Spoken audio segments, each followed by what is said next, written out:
முருகாச்சரணம். அனைவருக்கும் வணக்கம். இன்றைய ஆன்மீக பதிவாக நம்ம பார்க்க போகிறது அமாவாசை, சித்திரை அமாவாசை பற்றின சில ஆன்மீக தகவல் தான். என்ன அப்படின்னு பார்த்தீங்கன்னா, இந்த அமாவாசை காய்கறிகளில் 4 காய்களுக்கு மட்டும் முக்கியத்துவம். அது ஏன் உங்களுக்கு தெரியுமா? வாங்க இந்த பதிவில் அதை பார்த்துடலாம்.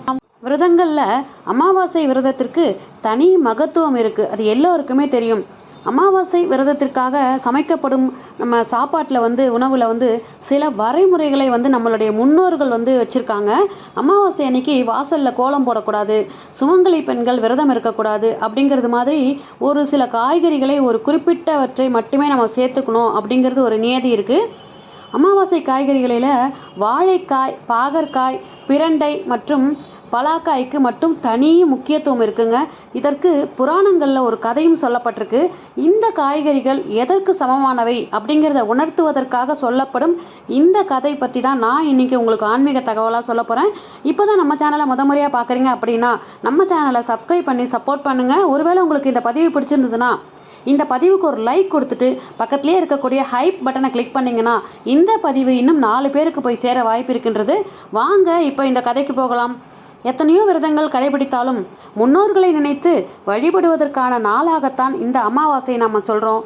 அமாவாசை நாளில் மறைந்த நம் முன்னோர்களுக்காக விரதம் இருந்து தர்ப்பணம் கொடுத்து அவர்களுக்கு பிடித்த உணவுகளை சமைத்து படைக்கின்றோம். அமாவாசை அன்னைக்கு தர்ப்பணம் கொடுப்பது நம்முடைய சந்ததிகளை காக்கும், வீட்டில் உள்ள சுபகாரிய தடைகளை விலக்கும் அப்படிங்கிறது நம்பிக்கை. அமாவாசை நாளில் கண்டிப்பாக சமைக்க வேண்டிய காய்கறிகளை அமாவாசை காய்கறிகள் அப்படின்னே சொல்கிறோம்.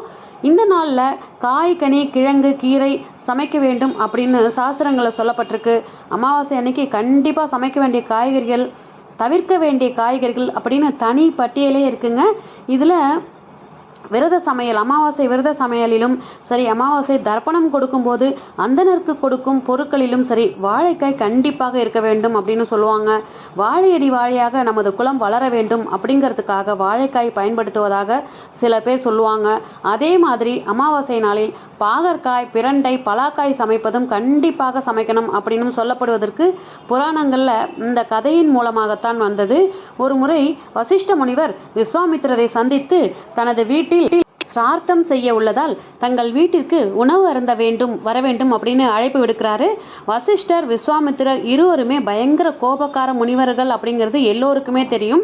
வசிஷ்டரின் இந்த அழைப்பை ஏற்ற விஸ்வாமித்திரர் தனக்கு 1008 காய்கறிகளை கொண்டு உணவு சமைக்க வேண்டும் அப்படின்னு சொல்றாரு.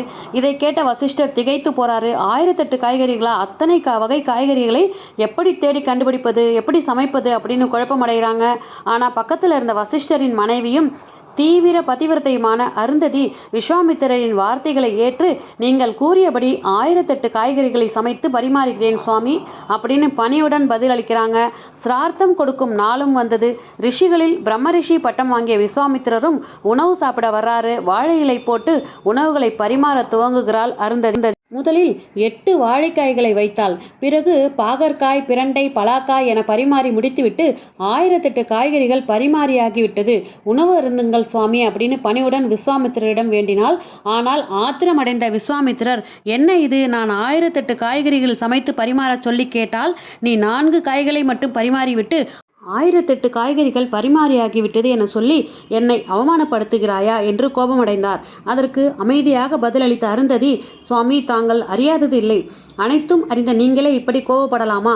காரவல்லி சதம் புரோக்தம் வஜ்ரவல்லி சத்ரயம் பனசக ஷட்சதம் புரோக்தம் ஸ்ராக்கத்த காலே வீதியதே என சாஸ்திரங்கள் சொல்கின்றன. அதாவது பாகற்காய் 100 காய்களுக்கும், பிரண்டை 300 காய்களுக்கும், பலாக்காய் 6 காய்கறிகளுக்கும் சமமாகும். இவை 1000 காய்கறிகள் ஆகிவிட்டது. இதோ 8 வாழைக்காய்களை வைத்துள்ளேன், மொத்தம் 1008 காய்கறிகள் ஆகிவிட்டது அப்படின்னு சொல்றா. இதை கேட்டு சாந்தமடைந்த விஸ்வாமித்திரர் அருந்ததியின் புத்தி கூர்மையையும் சாஸ்திர முறைப்படி நடக்கும் குணத்தையும் கண்டு வியந்து அருந்ததியையும் வசிஷ்டரையும் ஆசீர்வதித்து சென்றார். சாஸ்திரங்களிலேயே சொல்லப்பட்டுள்ளதன் காரணமாகவே உயர்வான இந்த 4 காய்கறிகள் மட்டும் அமாவாசை சமையலில் முக்கியமாக நம்ம சேர்த்துக்கிறோம். அதே மாதிரி அமாவாசை அன்னைக்கு முன்னோர்களுக்கு படைக்கும் சமையலில் கீரை வகைகள், முருங்கைக்காய், கத்திரிக்காய், பீன்ஸ், முள்ளங்கி, கோவக்காய், புரோக்கோலி, பட்டாணி, வெங்காயம், பூண்டு இவை அனைத்தும் நம்ம கோவக்காய் இவை அனைத்தும் நம்ம தவிர்க்கப்பட வேண்டும்.